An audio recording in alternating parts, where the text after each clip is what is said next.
Mais pour vous qui craignez mon nom, se lèvera le soleil de la justice, et la guérison sera sous ses ailes. Vous sortirez et vous sauterez comme les veaux d'une étable. Et vous foulerez les méchants, car ils seront comme de la cendre sous la plante de vos pieds au jour que je prépare, dit l'Éternel des armées. Bienvenue dans votre émission, La Voix du Seigneur m'appelle. Aujourd'hui, nous sommes à l'Assemblée Barouti Tabernacle de Kimoïsa Gare. Nous recevons pour vous le pasteur Mathieu Boyikobo, à qui je dis bonjour. Bonjour, pasteur. Bonjour, Madame Laetitia Kapinga. Ndeni fête ya Pakeleki. Non, ça va. Pakeleki, normal par la grâce de Dieu. Ça a bien passé. Les qui fête mon corps vraiment extraordinaire. Jésus vraiment a au rendez-vous.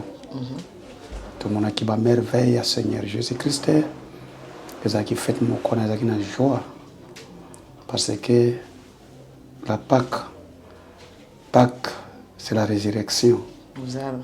Oui. Les qui jouent à la résurrection de Jésus.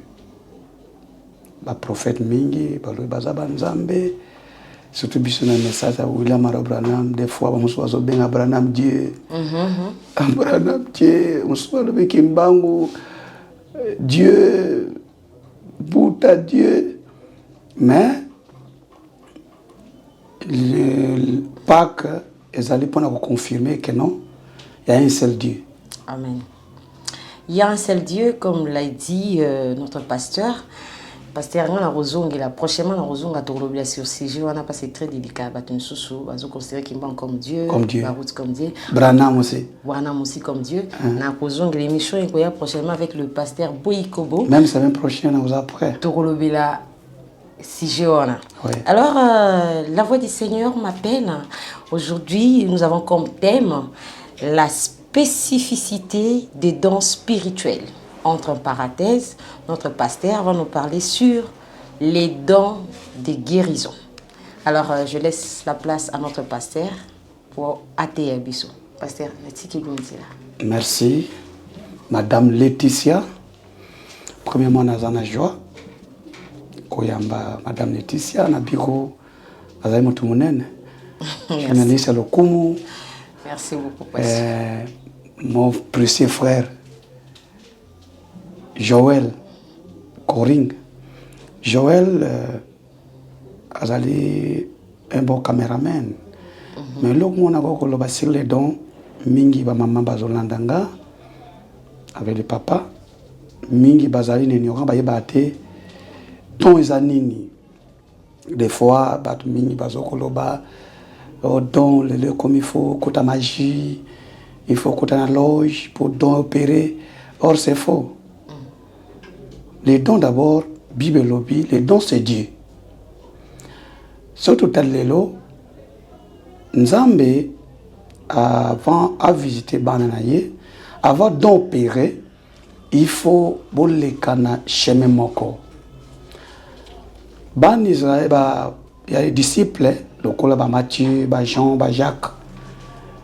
Bible lobby, bokende koteya, bopesa batu baptême, na komba tata mwandi mo santu mais bokene kozela na Jérusalem. Avant bobanda musala, bokomona puissance, Bible lobby puissance da nguya moko ta dikolo, eko kita, eko lakisa bino ndenge nini bokoki ko travailler pona musala wana, malgré tout bazaki ordre, selon Matthieu 28, bazaki ordre. Mais Bible il faut baser la bokende na Jérusalem bokende kozela kuna na chambre haute. Il y a des gens, il y a Jean, Jacques, Matthieu, bango nyonso to bazaki kuna tabakoti bakekozela butu moy bazali ko prier, bazali ko prier. Après puissance était likolo et il y a ko visiter bango. Et cette puissance autour de l'Obana, c'était le Saint-Esprit. Ta puissance on est quitté au de colo et il quand bala moko te côté kana mutu moko na Paul on est place au lobby que baba kuma benga batu nzambe erreur banda partir place wana mi bazo non donc tant que ya et côté kana mutu moko non donc côté mutu moko te parce que les dons c'est Dieu mi bazo ba don feza kana pasteur ba no mutazana nzambe kaka pasteur mutazana na nzambe kaka prophète non yemoko pambate ta bango ba kena chambre haute Saint-Esprit a visité bango et il y a qui le la boule de feu et tellement un espace tant que tellement bango nyonso bazo prier et ça la ka vibration pas bazo lenga tant que yé et bandi ko c'était pas ko se déplacer na ko loba en vrai terme ezo ningana tant ningani et katani parti et continuation parti continue Jacques parti continue Matthieu parti continue tous les nombres bazaki wana tant que continue katina bango Saint-Esprit selon Nathan acte Matthieu combien acte 19 verset 1 je crois que tu comprends la place dans le bana dans la zongi Saint-Esprit tangi koti na kati na bango et bandi ko sala musa na kati na bango et le koni sala tant Saint-Esprit koti na kati na bango bazaki na silence te a dit gloire à Dieu alléluia hosanna merci Seigneur tant Saint-Esprit koti na kati na bango ko bima na bango bayo komona Pierre na Jean balubi kuna Samarie kuna pe bakoma ko prêcher Jésus. Taba ke balubi so prêcher Jésus. Et Pierre na Jean c'est faut ba kina Samarie kuna. Taba kina Samarie ba ke pona nini? Po ba ketala et c'est quand Jésus autres bazote à Jésus et Seigneur Saint-Esprit fait ça nini? Il faut ça là. Sont les Saint-Esprit ko prêcher Jésus te. Sont OK na acte 2 38 dans babimi kuna réponse il y a acte de 38 répandez-vous chacun de vous soit baptisé au nom du Seigneur Jésus-Christ pour le pardon de vos péchés et vous recevez les dons du Saint-Esprit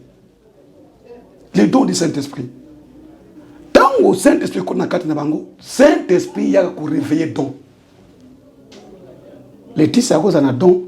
Mais tant que Saint-Esprit continue à katina yo, il faut réveiller. Saint-Esprit, c'est un sceau.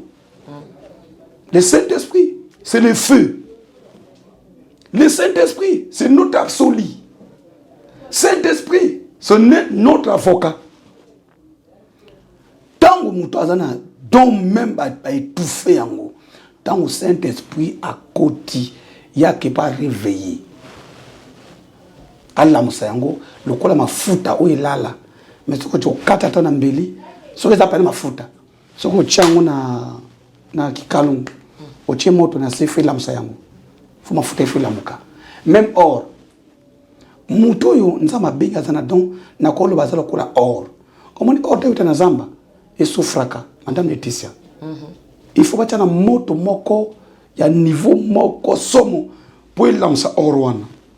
Tant que l'homme or, ma petite qui à part, vrai or et tikali à part.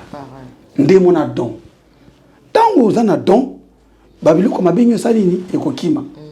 Ato zaki na magie, ato zaki na nini ekokima. Pour Saint-Esprit toka koti na kati na yo. Akosa musana e. Pour appeler ça don valeur. Tant que don déjà bandi coopérer. Yeba ke ata lelo mutu akufa. À cause de quoi? Et na cause de ma place en tant que Jean, Pierre, bakena Samarie, t'as pas prêcher Jésus. Bakena qui pour pas même battre dans le baptême du Saint-Esprit. Et là que zaki comme on a Saint-Esprit. Tant que Jean, Jacques bakena qui na todo le wapi na Jérusalem.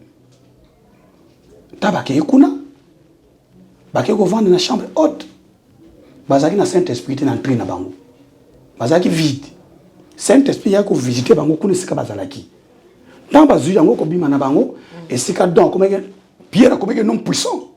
Na si oui sur la Pierre. Oui. Ataka puissant. Pierre zaka akoya bo atali yo mona katema moni. Mais sur Pierre zaki na puissance mususu. Ombre à Pierre même il y a Paul ce gars l'équipe na yo. Et le que bano sala ki barba pika ezaki Pierre te, ezaki Paul te, mais ezalaki puissance eza na kati na ye. Ntango moto aza na don azali bible ekoloba azali petit Dieu, aza petit Dieu. Puisque ntango moto soki lelo moto alobi ke akomi Dieu, c'est que ye nde akomi Dieu incarné. Dieu akoki incarné na moto te.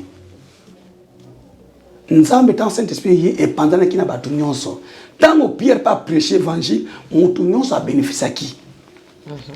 Soki tokei na acte 19 verset 1, Paul abaoki na Corinthe, akomi na haute province Asie, akuti 12 disciples, bavandi atuni bango question, est-ce que besoin de Saint-Esprit bana bondimela? Balobi toyoka ta koloba ta Saint-Esprit te. Oh, akamwe. Mais baptême ni bino besoin. Autre chose qui baptême à Jean. J'ai appelé ça baptême de repentance au nom du Père et du Fils et du Saint-Esprit. Baptême est ni avec Jésus-Christ. Ezaki uniquement pour Jésus. Jésus a dit pour nani. Sur acte 19 verset 1 au quitte soko monango. Eza pona bolimi sa masumu na biso. Jésus a dit pona bolimi sa masumu za pas pardonner. Alors que non.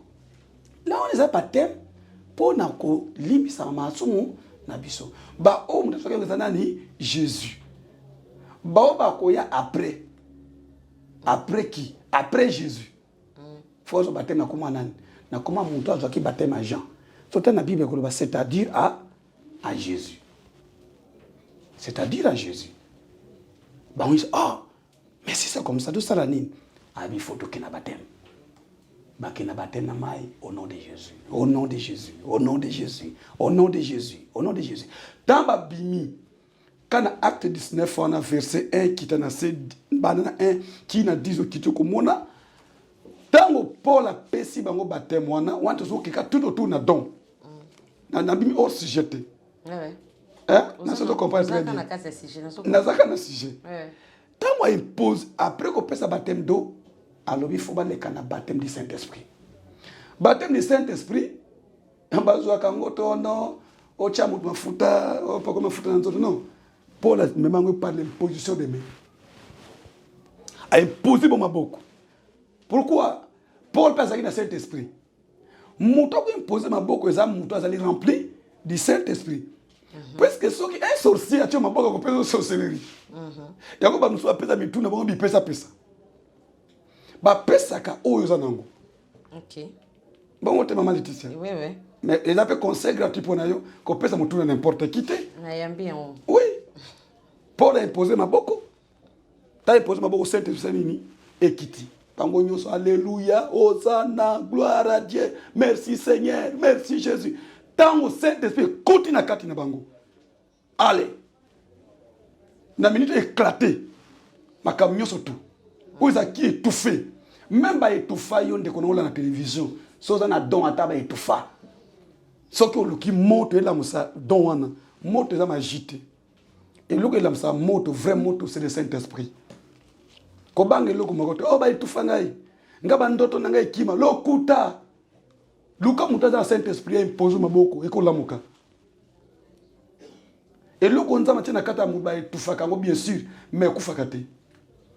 Pour Dieu tient sa parole. Bible dit ce qui est écrit est écrit. O ngai na baba étouffa ngai. Tango luki mutaza na don, vrai don. Akolamsa yango. Tango baba bandi wana esikande ba don ba niki kolamuka. Tamba Pierre nazo so mwasima ba Pierre tamba bimi kuna madame Laetitia na chambre haute et là ni basaraki ba yiko côté na acte 2:38 Pierre va nous prêcher acte 2:38 aba nous prêcher ba yoki babi ndeko mobali et loko ni tokoyi ko sala poto zala sauver aya zongi se bango repentez-vous. Première chose à faire, c'est la repentance. D'abord, c'est la repentance. Okay. Repentez-vous, repentez-vous. Chacun de vous, soyez baptisés au nom du Seigneur Jésus pour le pardon de vos péchés. Et vous recevez le don du Saint-Esprit. bango baba se repentir taba se repentir bakena mai baptême za kana mai même Jésus maman Jésus a baptême moi na mai eza na mai baptême bazwa ngoti kono ozu mutu na balaba ya kananu na bwako ta faire mai te na mai Jésus kopo te wana te na Bible zate to ko bana Genèse na Apocalypse na nazwa ma baptême non on soit itanga mai na ibite sona mutu akoza na verset akosunga ngai peut-être naza ko bunga na ibike zate verset moko ezate ebe mutu moko te pa zwa baptême na koma tata mwali musaka zate azate baptême za batu nyonso tout o nyo ba croire na Jésus bazwi baptême au nom de Seigneur Jésus-Christ babilo ko berere samaka à partir ya je crois empereur Constantin soki na bosa soki na 223 bien 225 babilo ko na ya ba père fils saint-esprit non mais na bible mutu moka zwa kayango te baptême nyonso na mai ba nyo bandimi Jésus parce que ba disciple ba ye après Jésus ba Pierre ba Paul ba nyonso tout bona ibita par ba Paul ba Pierre yebsanga sous mususu nani o ya servi Jésus na bible nani Paul tsote ba Paul ba Pierre ba nyonso tout nzeba le quelqu'un nzela wana Pierre a passé ba baptême na mai na koma Jésus-Christ Paul na otoloba awa na haute province Asie apesa na koma Jésus-Christ yebsanga mususu nani komo na yina ebite Branham te Branham apesa na koma Jésus d'abord pour mon talba que non donc périphérie le kanamai na koma Seigneur Jésus-Christ yolbi ozu baptême au nom du Père Fils Saint-Esprit hein donc opérer pour que le Saint-Esprit pour tout l'année acte 2:38 repentez-vous chacun de vous soyez baptisé au nom du Seigneur Jésus-Christ pour le pardon de vos péchés et vous recevez les dons du Saint-Esprit. Donc Saint-Esprit c'est un don gratuit, don réservé pour na mutu a don dimela Jésus.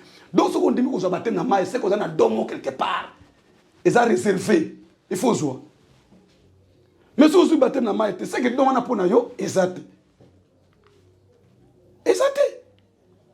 Tant de baptême na mai et sili na bimi et poche de main na le Saint-Esprit. Wana don e bandi kusani ni e bandi coopérer. Na sabande kunanga mutako sabinote baptême au nom du Père Fils Saint-Esprit.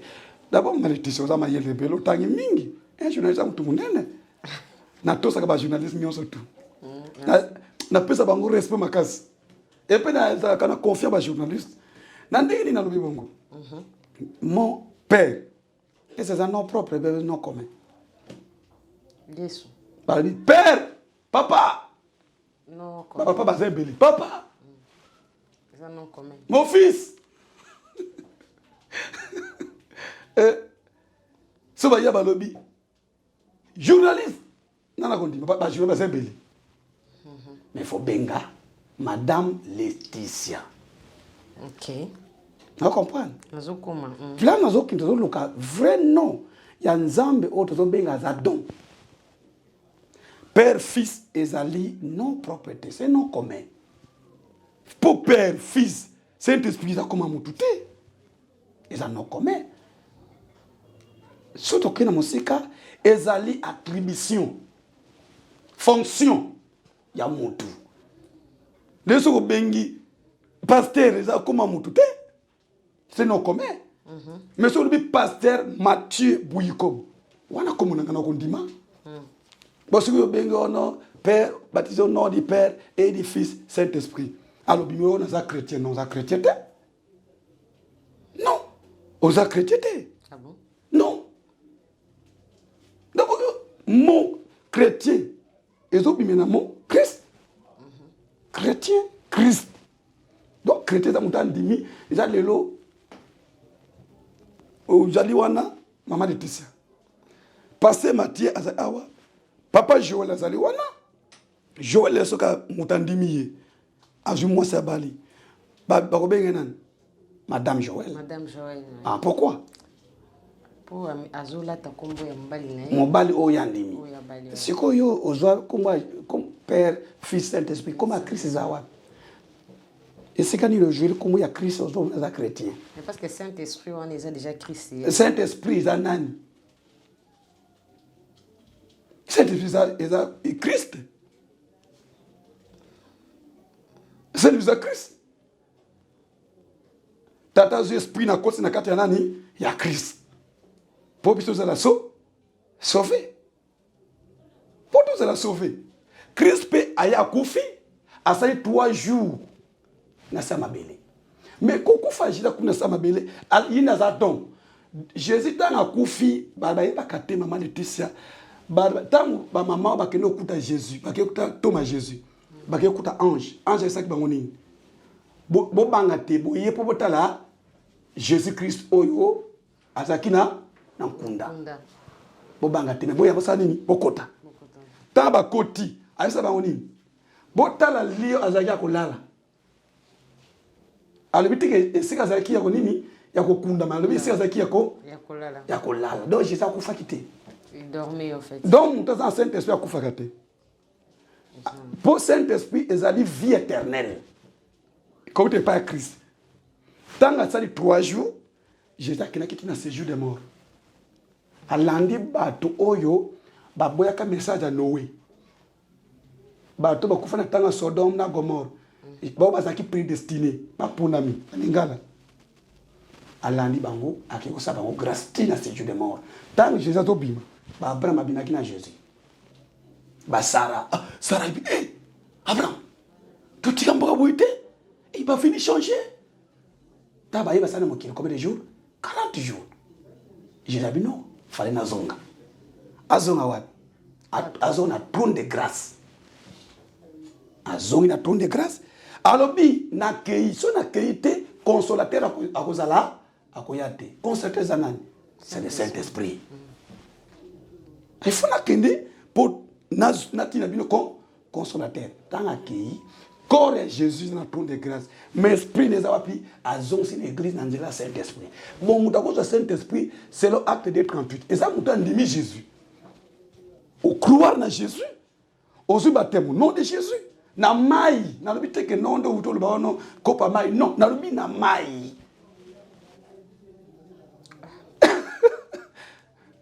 Il faut me mettre na mai. Répentez-vous, acte des 38, tout comme on Répentez-vous.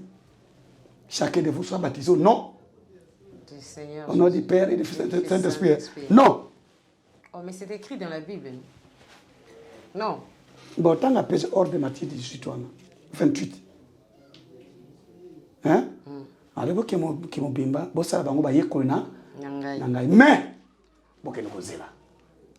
Bah, nous sommes hors de ça qui banane. Bah, apôtre. Apôtre, c'est banane. Ba Pierre, ba Jean, ba Jacques, ba Matthieu. Ba ngba zaki ordre ya Matthieu 6:28. Boko mto ba yeko langai. Boke niko pesa ulibasi na kuma tata mwana pe mulimo. Mon santo. Boke niko zela wapi?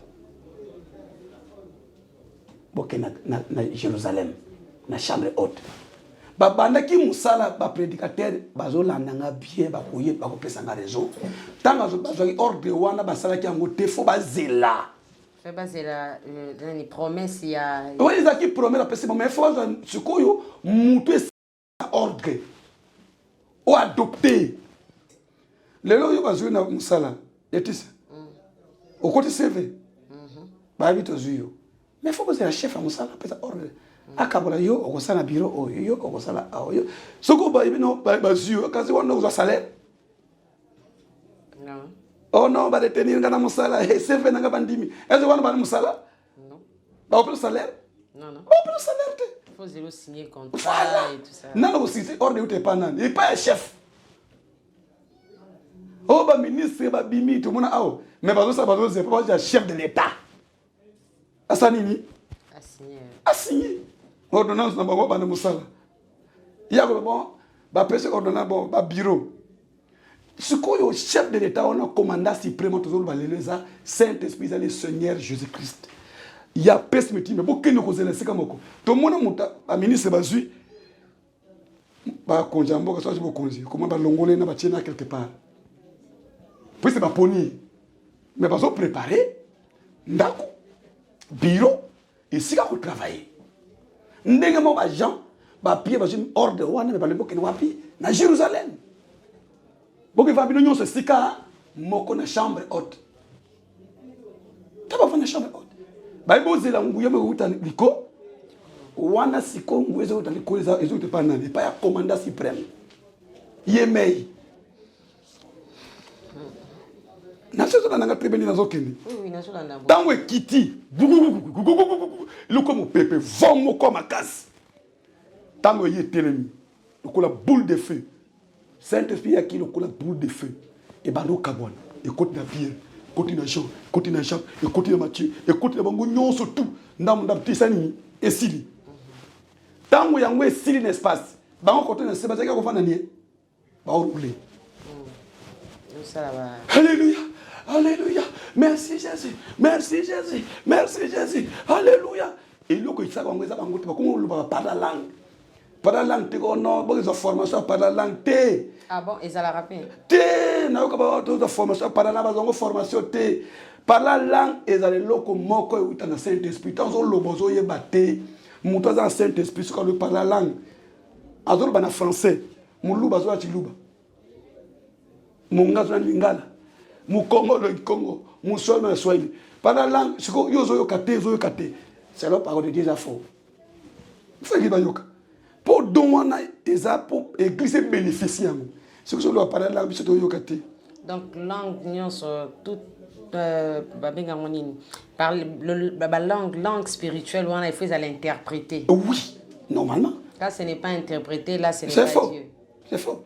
Faut lui poser les mains. Chasser des mots là. Et donc comme naza na travail na Guinée et pas passer barouti, na travail dans saladon. On t'a passé message alléluia alléluia alléluia. Laetitia azamwa na Nzambe. Après minute Laetitia azali ndoki. Ah, un désordre. C'est contredire, c'est contredire. On faut poser ma boque, ça faux don, ils opèrent en désordre. En désordre. Et donc ils ont bien indiqué. Nous sommes comme dans don. Alléluia, alléluia, alléluia, alléluia. Et yo, aux andoki, yo, le loba fazer ba toli na Kinshasa. De colocar ba don. Mutaza na vrai don. Na so boyango, ba ba vrai ba don. Mais opérer en désordre. Les longs dans un don. Alléluia, alléluia. Alléluia, $100. Nous avons l'objet. Il y a une prophétie. Ah, c'est faux. J'ai le temps. Donc, on va signer un bon côté. Vrai don. Hein? Ah, Jésus. Matthieu chapitre 10. Matthieu chapitre 10, verset 7. Allez prêcher et dit. Le royaume des cieux est proche. Guérissez les malades, ressuscitez les morts, purifiez les lépreux, chassez les démons. Vous avez reçu gratuitement. Donnez aussi gratuitement. Donnez gratuitement. Ne prenez ni or, ni argent, ni monnaie. Aujourd'hui, c'est les contraires, pasteur. Quand même, c'est comme deux opérants des hommes. En désordre. Même Bible lobby, chaque ouvrier mérite son salaire. Non, travailler. Nga Mathieu a travaillé, n'a prié, oh, passez Mathieu, n'a pas le bureau, n'a pas la télévision. Nga n'a pas na te. Ah, passez Mathieu, n'a pas vraiment prière ne s'arrête bien. N'a pas kati nanga, n'a pas le kit. Ah, n'a pas passé Mathieu, n'a pas ordinateur. Ah, passez Mathieu. Nyonso les nzamba touché, musalanga na salaki. Pour nzamba ça toujours à travers bateau. Nzamba ko touché yo. Na mona mutu so na prière pour na bosana. Na bosana yi. Mais nzamba ke touché yi. Aya kablinge loka mutu ya. Wana ko zo na boyango te. Mais non, il y a Canaan, pesa 100, pesa 50. Alléluia, alléluia. Nzama lobby, pesa 100 dollars. Nzama lobby, pesa 20 dollars. On a évité la Bible. Avant que tu pasteur, bon, s'enregistrer dans 100 dollars, 100 dollars. N'ajoutez rien et ne retrancher rien. Rien. N'ajoutez rien, ne retrancher rien. Nous avons ça là à répondre. Donc, muka auto sanimi, tous au long. Oui, que surtout la serviteur de Dieu. Jugement est comme sévère. Qu'on les camins fidèles. Yango soki. Pourquoi Bible a? Bible a bango baboya ki côté ya. Na acte 2 38 et c'est faut ba les candidats repentance d'abord. Bango ba Jean ba Pierre ba Jacques, les boss ba teya kate. Et puis côté na bango. Ta ba uti chambre haute. Ko bima na bango sika bani musala. Voilà, il y a très bien pour les Bible. Babali musana mama babimi wapi na chambre haute. Pour que nous ayons une onction, Saint-Esprit, allez, comment on oriente bango et comment on l'accès bango. Bon, ça comme toi, bikara koloba, lobi monika, comme semble la semaine. Taba bimi kuna, ba yoko za ordre wapi na acte na Marc 16. Marc 16 17. Uyoka mi tu wana ba ordre sikoyo, taba zo bima siko ba ordre baniko bima. Allez partout dans le monde. Marc 16 17. Marc 7. Voilà. Alors, tu as 16. Tant nous avons prêché parole de Dieu, il y a une réponse. Celui qui croira et qui sera baptisé sera sauvé. Mais celui qui ne croira pas sera condamné. Voici les miracles qui accompagnent ceux qui auront cru. À mon nom, ils chasseront les démons. Ils imposeront les mêmes malades. Voilà donc. Voilà malade. Voilà ce que tu as donc. Nazo keka pemeka na donc. Donc, ngata va prêcher nga. Oh! Parce que baruti. Mina sala ni. Il faut repentance. Na lekina repentance. Parce que nga baptême. D'abord baptême d'eau au nom du Seigneur Jésus-Christ. Après baptême du Saint-Esprit. Tant que tu es côté bas. Et maman dit ça. Na roula ke. Na regini. Na roula. Ah Jésus. Ah Jésus. Ah Jésus. La foi. Na zolé. Non lela. Tana bimi wana. Deux bandi. Ba musuzo va passer Matthieu Simbikis. Ba miracle azo sala ba kis. Bola na passer Matthieu te Adamu tabaki da miracle. Ba malaya bandi oseko. Ba miracle. E bandi moi sa botate na bondeli. Na za ba image ben na taba campagne. Bande ko nanga bibwa ba yebi ba miracle. Ba zui moi si na hôpital avanga ba lo passer Matthieu azo na bibwa soki beyate. Na nzela koleka ko port.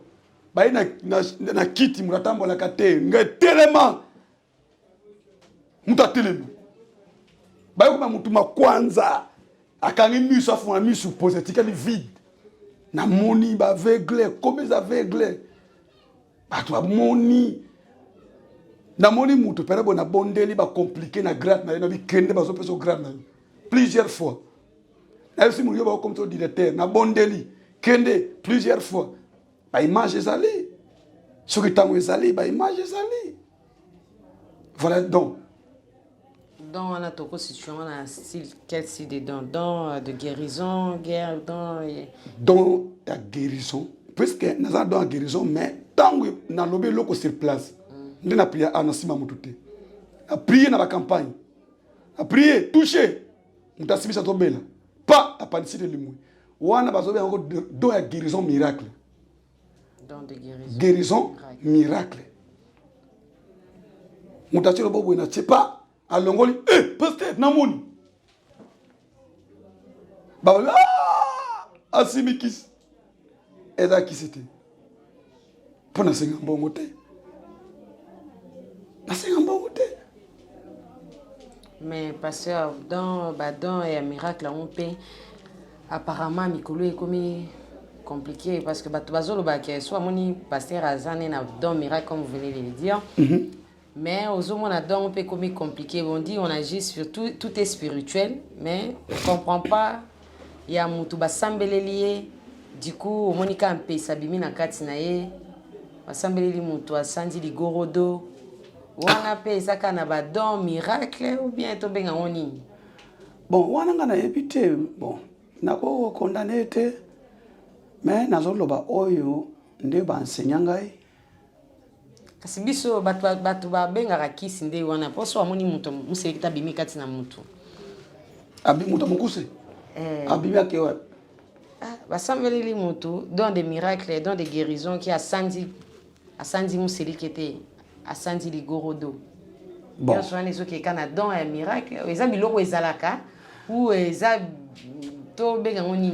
Bon, Madame Laetitia, na ebité na. Ils ont fait partie quand on a don de guérison. Wana na ebité na koiko telemela yete na ko boyango pété na ko loba mais na zoloba na don na za côté spirituel. Malade est spirituel. Donc tout doit se faire spirituellement. Bon, ngana mona ona ote bon limbisanga pe na participer na biloko wana note na yoka kama na mona pe nanu na note. Na yoka mais boy pananga esala mana note. Bon mutamuleza na grâce na ye. Peut-être grâce à vos autres manifestations soki nani. Bon, il y a des gens qui la télévision. Les pasteurs basé belé bazo bimisa batma gorodo. Atio eloko boya bimisi boye bimisi msusu nyoka. Et que après la saine ba bomiango. Nyoka bimi a moi mso tambola ou bien ba akufi ou bien ligorodo tambola. Nga dona nga nzama sanga grâce wana te. Mais ezala ngana inaye basoki ba dona ils ont faire partir na don ya guérison. Miracle ou bien ils ont fait partie na don. Madame Laetitia na banga nzambe na koboya ngote na kondima pete na banga nzambe. Donc tiki bana nzambe na suspense. Donc comme si ekozala oui ekozala pe non, c'est ça. Ba soutenaka yango be ba boya bende ba prier nzambe. Ponga na zali kamanga so na prier nzambe. Ah. Wano pesi bandimi sou musala. Ba bonde la nzambe. Parce que moi je vous ai bien suivi ici. Oui. Au lobby. Le baptême s'est fait par les noms du Seigneur Jésus-Christ. Donc, et non, je te baptise au nom du Père et du Fils et du Saint-Esprit. Amen. Toi, ça baptisé au nom du Père et du Fils et du Saint-Esprit. C'est difficile pour lui, don spirituel et ça la katinaye. Parce que kolo don aza cité, comme toi peut ça don, osa baptisé na kombo na été.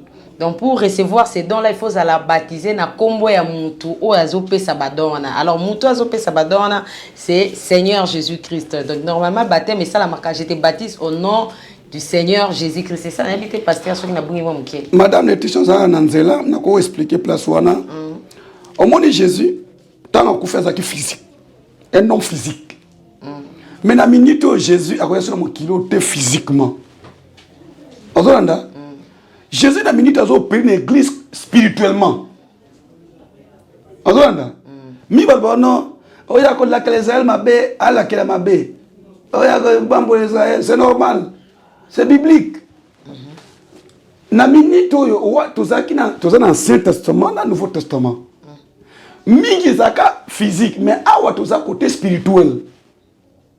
Lelo na minute oyo Israël otozoka les églises.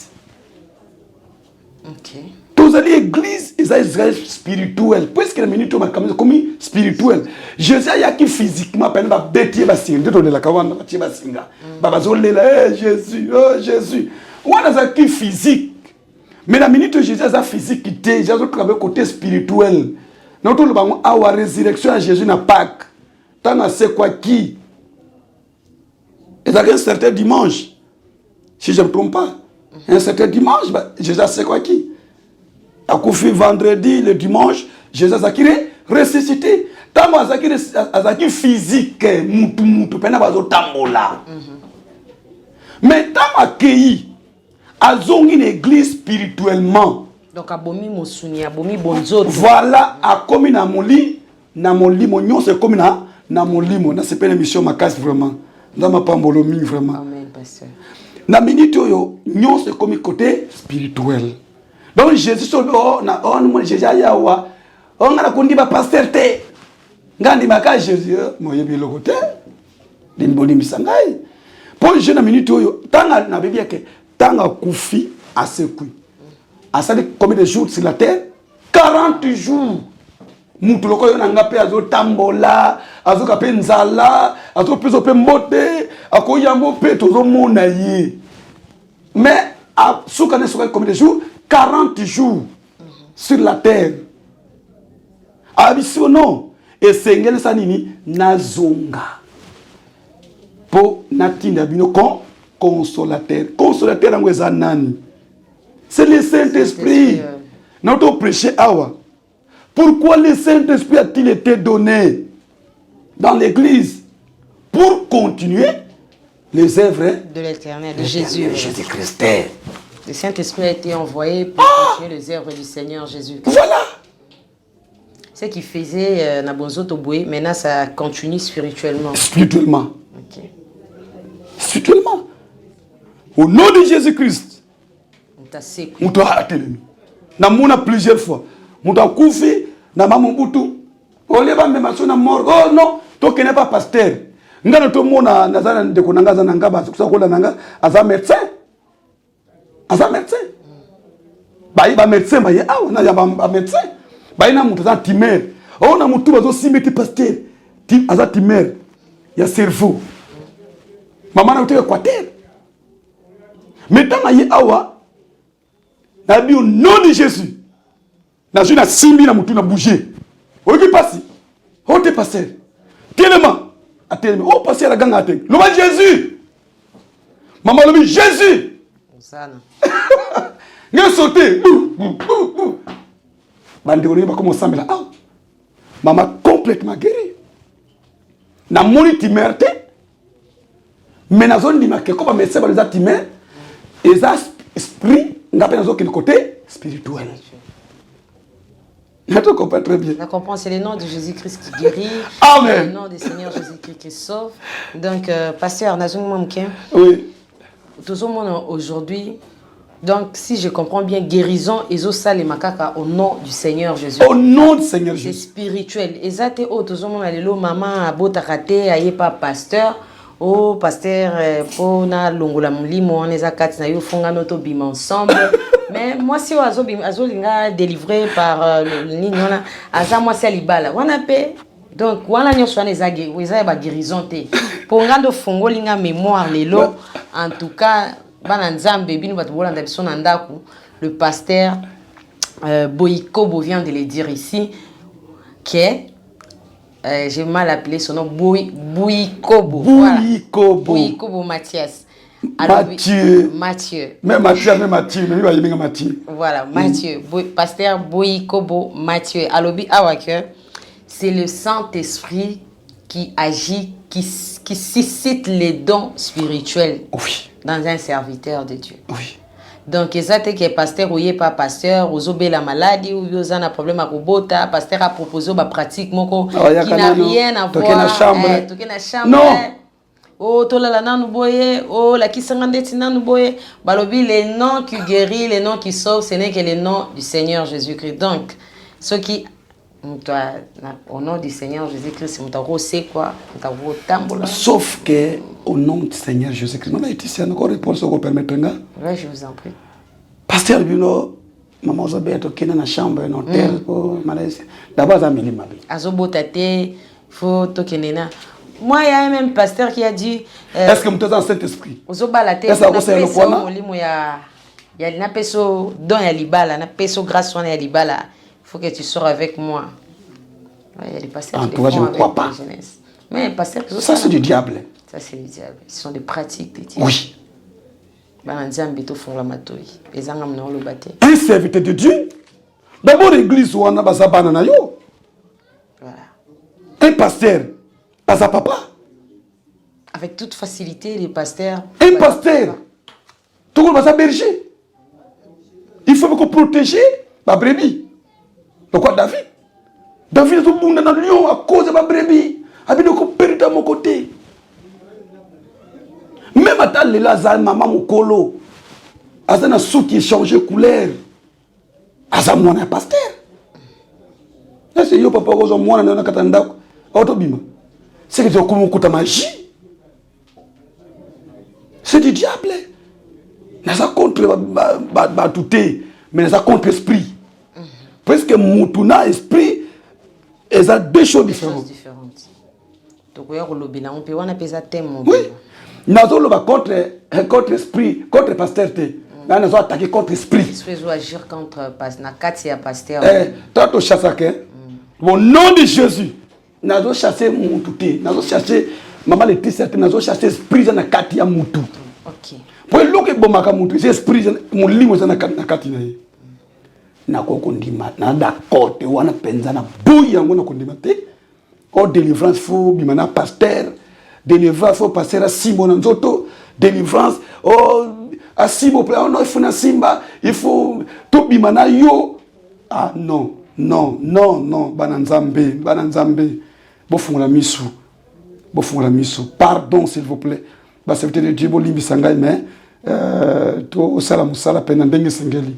Tozo travailler, tozali ba témoin à Jésus-Christ. Il faut tout l'accès tout Jésus.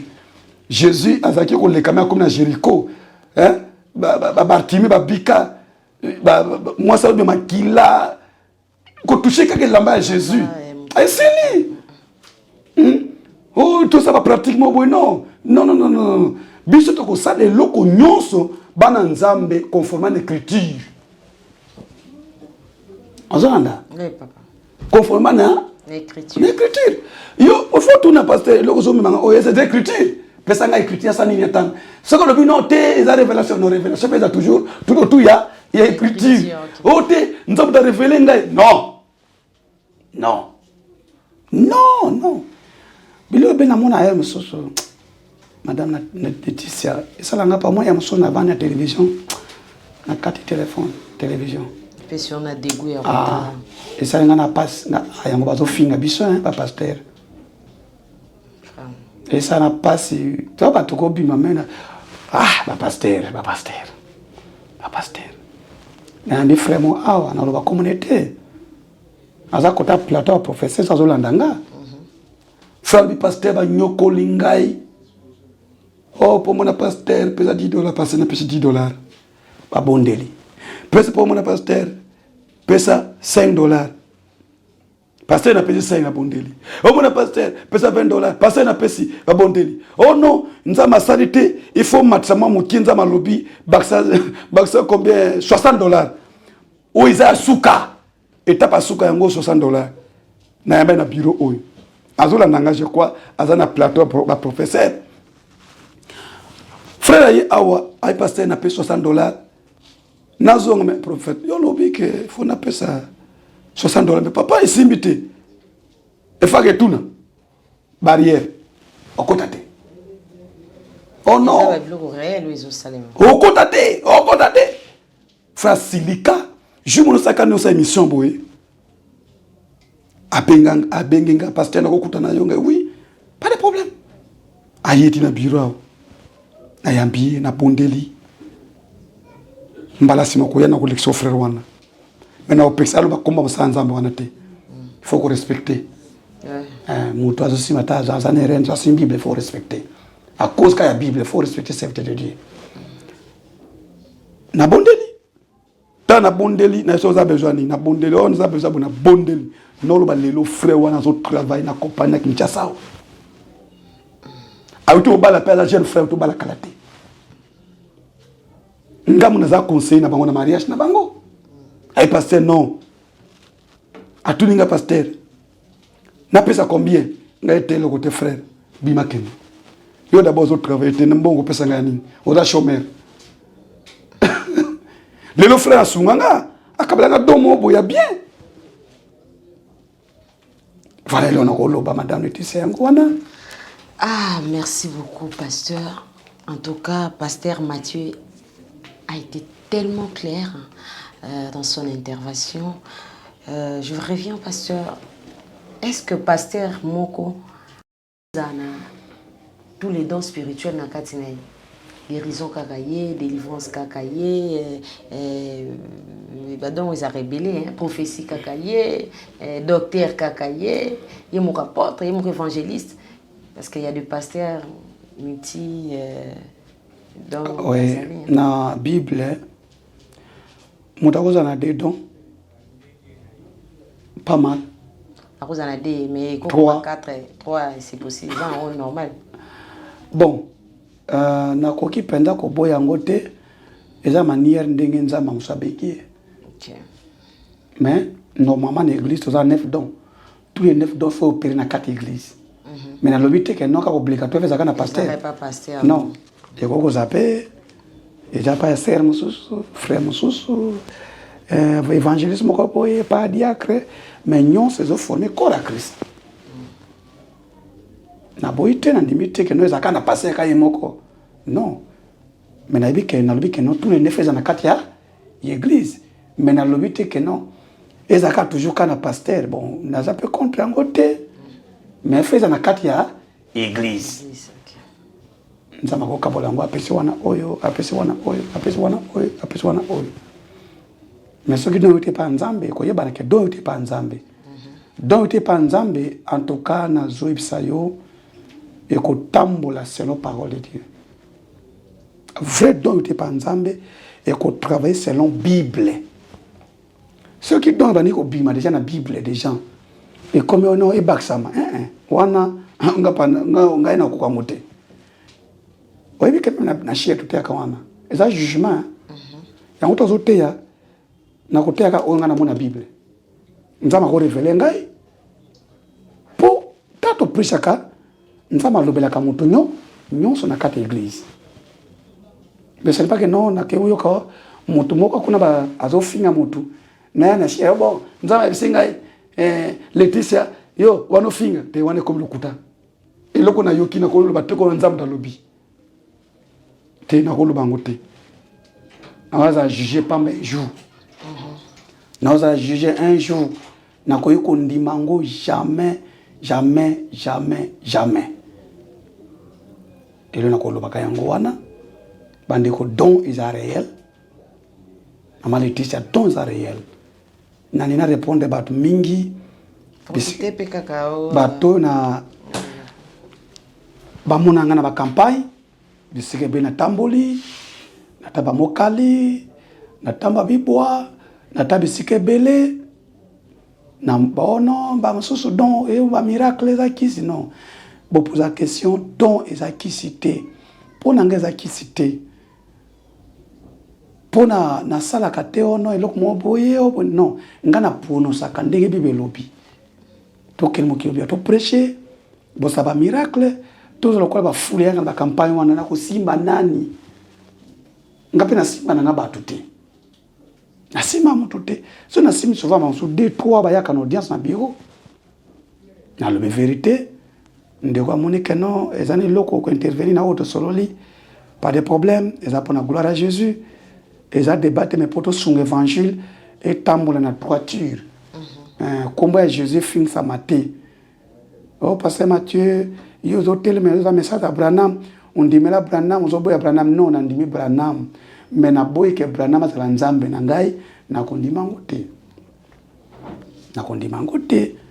oh non oh non passer baruti azanza passer baruti nzambe te oui bisi mo toucher passer baruti nzambe et là ndenge nzambe passer baruti ke na zu relève ya oui c'est quoi je to ça chijango ngana yo soko l'état semaine prochaine to solola on a rejoint l'émission là ça sera toute une émission to solola. Là, nous avons commencé à nous Cela na Bible, nous préparons bien, nous symbole moi mingi. À la semaine prochaine, comme il colloque dans un déplacement, tout ça, en Kinshasa. Relève aux autres, tout ça, Paul. Paul t'a koufi, tout le monde comme spirituel. Paul a ça qui a don ya guérison. Tant Paul a koufa qui esprit qui na Paul. Et ça nini et bimi et qui na Jean.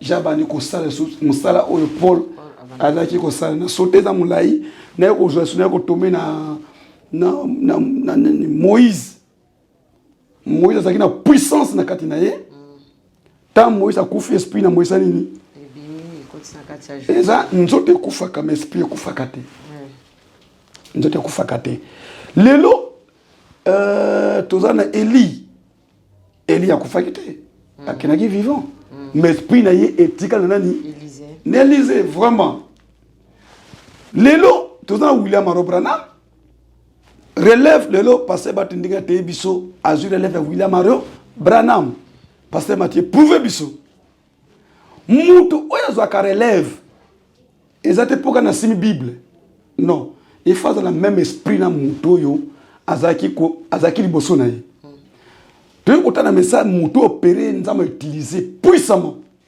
je comme absolu kango ndenza tiza passer baruti mutu musape katani no musabe no pousa mutu ayebo atambula katela sheruna awa atikisha tozaki na tata Raphaël mutasabi loko na message on akolo baka William Branham oui ba guérison marque c'est japonais ba pasteur nyonso mais donc ya puissance wana na message o to mona na pasteur te to moni Moïse akaboli mer rouge mais je suis comme ça va les nini na Jourdain azaki na kante mais comme ma colonie pas voilà on va bien amuda na double portion tu vois comme na double portion ya Moïse et Zakina Sosui. Double portion, il y a Élie et Élysée. Double portion, il y a Paul et Jean. Tout le monde est là, double portion. Il y a William Branham, tout le monde a passé Barouti. Oh, est-ce qu'il est passé par Monaki Branham? Est-ce que Paul a Monaki Jésus? Est-ce que Branham a poni passé par Tango? Est-ce que Jean, Paul m'a pona keza nzambe. Voilà, est-ce que Paul a monaki Jésus? Non. Donc mutaponara nzambe comme vient de le dire notre pasteur. Balobi, soyons prudents. Amen. Comme vient de le dire notre pasteur Mathieu, il a été très clair. Je ne sais pas quel commentaire je peux ajouter là-dessus parce qu'il a été tellement très clair. Alors bien, on na lingala pour bisogno soto comprendre. Donc les noms qui sauvent, c'est les noms de Jésus-Christ. On baptise par les noms de Jésus-Christ. Donc le tout n'est pas obscur. La guérison existe. Les dons de guérison existent dans l'Église de Dieu. Donc ceux qui m'ont télémi, koka tamboli, ils agnent sur les qui cité, le nom de Jésus est capable de tout faire, sauf exception. C'est ce que vient de dire notre pasteur. Nous vous rappelons que nous étions dans l'église tabernacle, Barouti Tabernacle de Kimwenza, avec le pasteur Mathieu Bouyikobo. Alors, nous sommes à la fin de notre émission. Je vous rappelle, vous étiez en direct de votre émission La Voix du Seigneur m'appelle. La Voix du Seigneur m'appelle est présentée par votre humble servante Laetitia Kapinga. Je n'étais pas seule dans mon équipe. Derrière la caméra, il y a...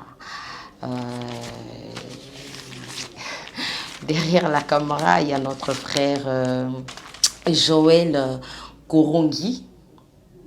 C'est Joël Korongi qui a bel et bien réalisé cette belle image que vous voyez. Alors à vous, nous vous disons au revoir, à la prochaine. Mais pour vous qui craignez mon nom, se lèvera le soleil de la justice, et la guérison sera sous ses ailes. Vous sortirez et vous sauterez comme les veaux d'une étable. Et vous foulerez les méchants, car ils seront comme de la cendre sous la plante de vos pieds au jour que je prépare, dit l'Éternel des armées.